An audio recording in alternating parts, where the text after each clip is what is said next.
Hello ladies and gentlemen, and welcome to the final and concluding GGvision Starcraft2 Colosseum episode for this week, where our Gladiator Mondragon, who stood against so many foes, will be facing none other than Virus Naama, the Terran here in the lower right corner of the venerable map Shakuras Plateau. And here we have them fighting a most interesting game, I have been told, and I have a co-caster with me to make this event ever so special, just like last week. xHydrax, how are we doing today? Doing good, ready to watch this one. I mean, it's Mondragon, the guy's a legend. Probably one of the biggest references on this game on the European side and from the days of Brood War. And Naama, what can I say about Naama? I'm not sure if you remember this, but one of the biggest feats by Naama was getting an all-kill when Finland played against Sweden. He defeated Show, Thorzane, Jimpo and Mers back in the days and did an all-kill over the Swedes, so I don't know if it's your favorite player or not, but still he is good. He's a solid Terran player. He is indeed a favorite player of mine, because I think you forget to mention one of his very finest victories, namely that he won the first place in at Dreamhack Winter 2010 and went down with 100,000 of our peculiar little Swedish currency, which equals to about 14,000 US dollars and change. And I happened to see that match taking place live, casted by Day9 and Apollo. It was nothing less than epic, so I am indeed a Naama fan, but not as much as I am a Mondragon fan, because he is just a super dude, legitimate and Zerg King extraordinaire, now going for a fast expansion way before pool, having just the balls of a madman, also knowing that this is Shakuras Plateau and that rush distances are very long at best. So it's looked like we'll be having a bit of an economy play for Mondragon, and only now is Naama going out to scout. Well, on Mondragon's side, first of all, I would like to just add a couple of fun facts that I'm pretty sure at least some of the new viewers, the people that start following StarCraft when StarCraft2 came out, I don't think they realize. First of all, his name comes out of a Colombian goalkeeper called Mondragon. It's kind of a tribute to him. He played in Germany, and I guess that Mondragon just loves the guy. Another detail is that Mondragon, back in the days in 2007, he had third place on the World Cyber Games, and he beat Xavier back then, the Korean pro, and I mean, that is a big feat, especially back on those days where the Koreans just completely dominated the scene. So much respect for Mondragon, and it's why one of the reasons he's considered to be a beast Zerg. It is indeed, and of course he led one of the most feared foreign StarCraft 1 clans that ever was, Templars of Twilight, TOT, and has been a pillar of the community ever since its inception, and only now is he getting really into StarCraft 2, playing for Meteor Makers, MYM, and this is very exciting for all old schoolers out there, and for new schoolers, well, you're in for a treat. Here we see now Naama going for his own expansion, way later than Mondragon, having placed a reactor on his tech lab, so no Reaper shenanigans from there, and a first factory now being deployed. So looking like we'll have a bit of a macro game here to finish off the Mondragon week with. Yeah, this is basically they're on cross positions. Rush distance is fairly long, so both players just committing themselves to some macro gaming. Mondragon knows that his opponent is committing himself to some expanding as well. Also, on Naama's side, he sent his SCV there to have a little bit of a scout, and he spotted that Mondragon went for the fast hatch, meaning that he had two decisions there. He could try to make a power push and just break Mondragon, but he knows that it isn't that easy, so he decided to commit himself to a lot of macro play, getting his economy stable and playing out of two bases soon enough. And there it is, he's just finishing his command center, getting it into an orbital command while transferring a lot of workers already. And meanwhile, we see Naama going for a quick factory with Tech Lab, going immediately for the Infernal Pre-Igniter. So he will be having Hellions with Blue Flame, which is quite a dedication from Naama's side. Usually you definitely see them placing a couple of Hellions outside a base, doing some light harassment, but going for Blue Flame so quickly, ahead of any other tech really, that is definitely a commitment from Naama's side in him wanting to hurt Mondragon, and I wouldn't be surprised if we dedicates drop potential to that as well, so that we'll see Marines, Medivacs and Hellions going all up in Mondragon's Zerg business.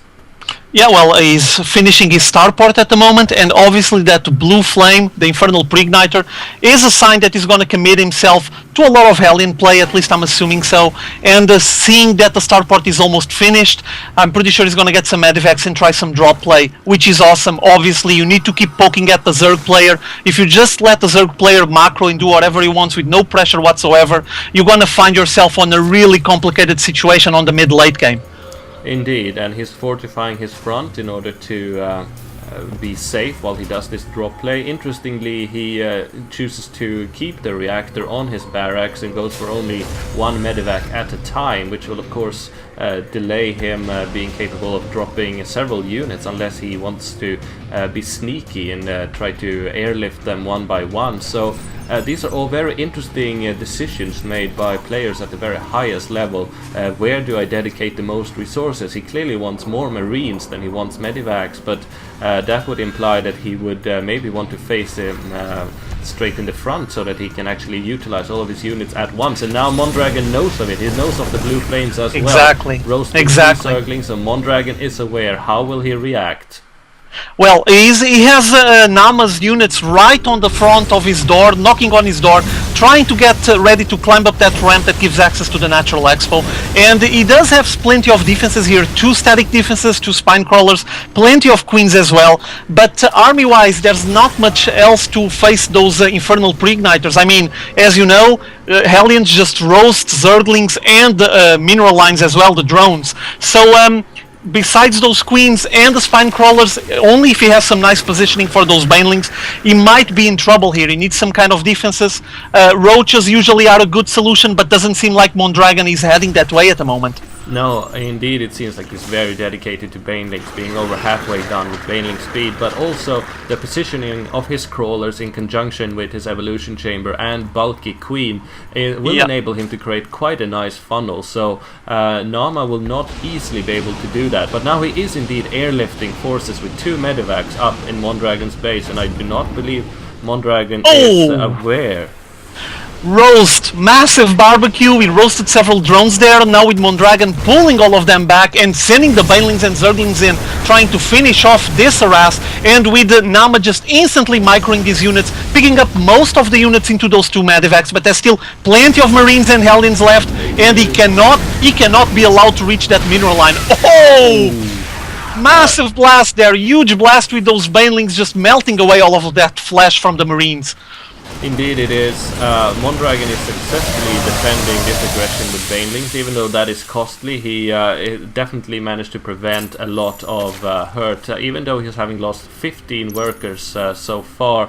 Naama has yet to really do a killing strike, but at the same time he has expanded again, adding a planetary fortress to his new expansion. So this is of course what Naama really wants, not want to kill Mondragon but pin him back, force him to be defensive, and he's managing to do just that. More banelings, killing Marines, but that's a fairly cheap exchange for Mondragon, who's now going Spire and a second evolution chamber at that. Yeah, and at the same time he's trying to grab his 3rd and was trying to thwart that harass with the Medivacs. Was lasting for quite a while, and obviously that demands more focus, more microing, more attention, and I think that Mondragon would just like to macro just a little bit more so he can have a very solid economy. At the moment, as you can see, you have Naama peaking at like 2000, 2100, and we have Mondragon on 1500, so he's falling a little bit behind there, also on the worker count. It's obviously a sign that Naama is playing out of 3 bases for longer as well, but you know the rule here, Zerg needs to be ahead on the base count if he wants to stand a chance against the Terran player, and at the moment that's not happening, and we have Naama leading the charge and the supply.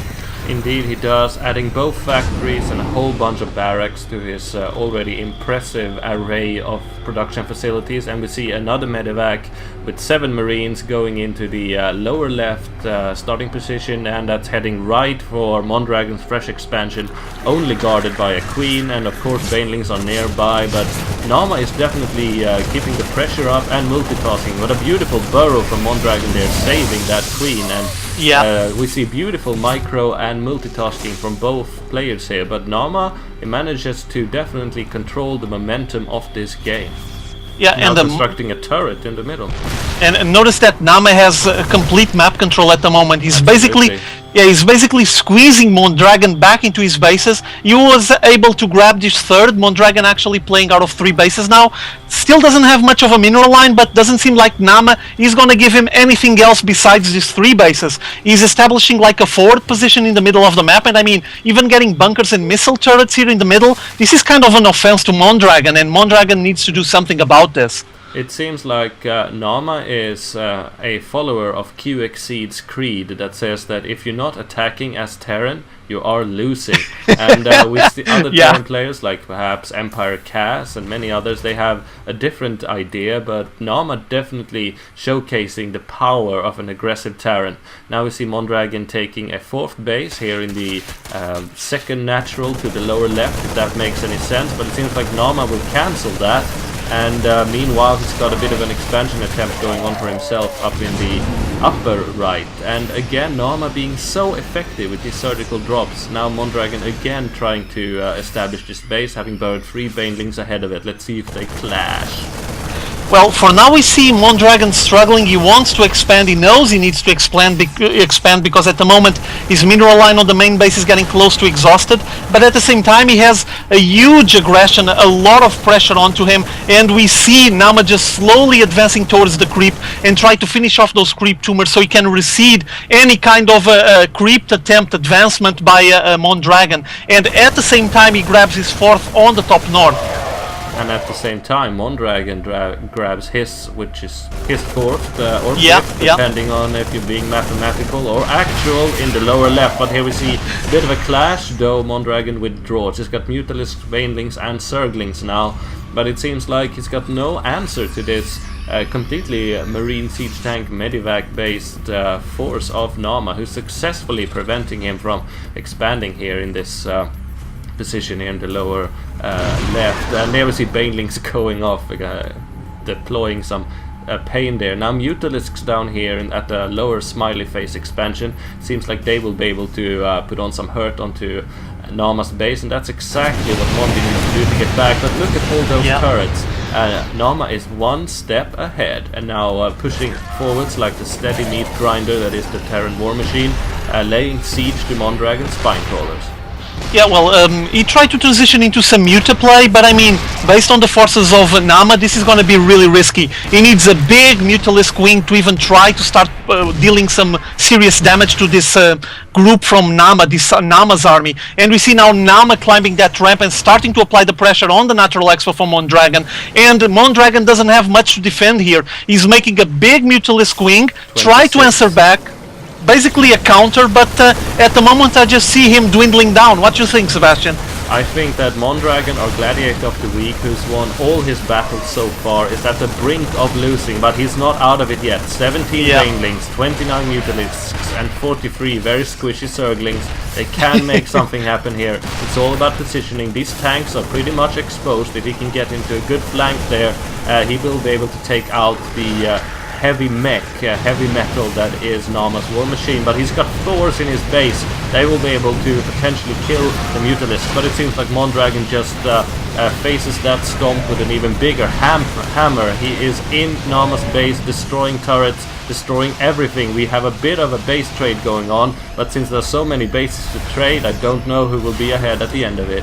Well, apparently Naama just decided to have his goody moment. He engaged goody mode and transitioned into some heavy mech, leaving the Thors defending against the Mutalisks, and at the same time sending a big legion of siege tanks that are just blasting away everything inside the Mondragon's base, and there's not much left to remaining here. And apparently Mondragon just decided to go for a counter and see who wins the base trade. Exactly, because his Mutalisks are now raining down havoc on Naama's base. It seems like both of the main bases will indeed go down uncontested pretty much. And here we see a Zergling force being out and about, trying to do that extra bit of damage now that the soft underbelly of Naama is exposed, since he's got all his heavy mech and marines up contained here in this main base struggle. And here we see the determining battle. Zerglings and Mutalisks crashing down on the natural expansion, and it seems like Mondragon Zerglings will be taking out the workers. I don't know who's winning, Hydra.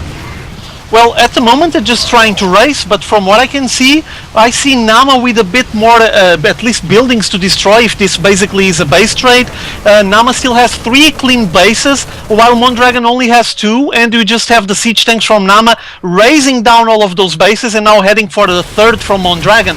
So I don't think that Mondragon will be able to keep the pace and actually destroy the bases from Naama faster than Naama destroy his, basically because there's a lot of air defenses inside Naama's bases, and he doesn't have much to withstand the pressure on his side. We just see a lot of siege tanks backed up by a couple of marines, now hanging in the middle once more, but he has enough forces here to just destroy any base that Mondragon attempts to establish.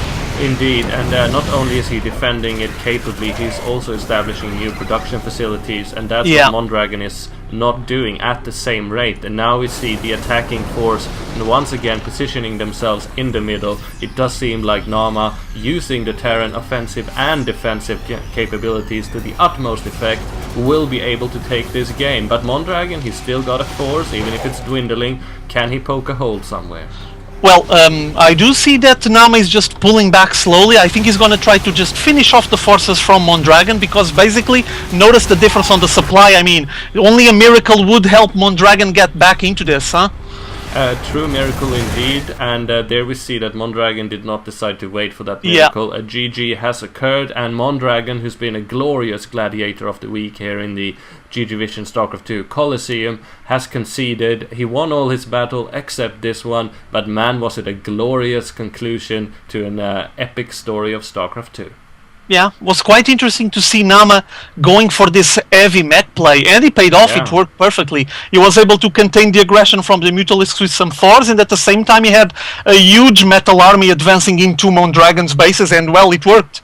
Indeed, and we rarely see heavy mech being deployed in any matchup, I'd say, and definitely not in this one, because siege tanks with not enough marines backing it up are so susceptible to Mutalisk harassment and other things. So Naama sort of cheated himself a win there, using perhaps not the metagame to his advantage as such, but rather the fact that Mondragon was positionally not able to take out what could have been easy targets for his Mutalisks, because they were otherwise engaged. A very beautiful game sense there of Naama, and I look forward to be casting him again on Dreamhack, where he will be defending his first place title.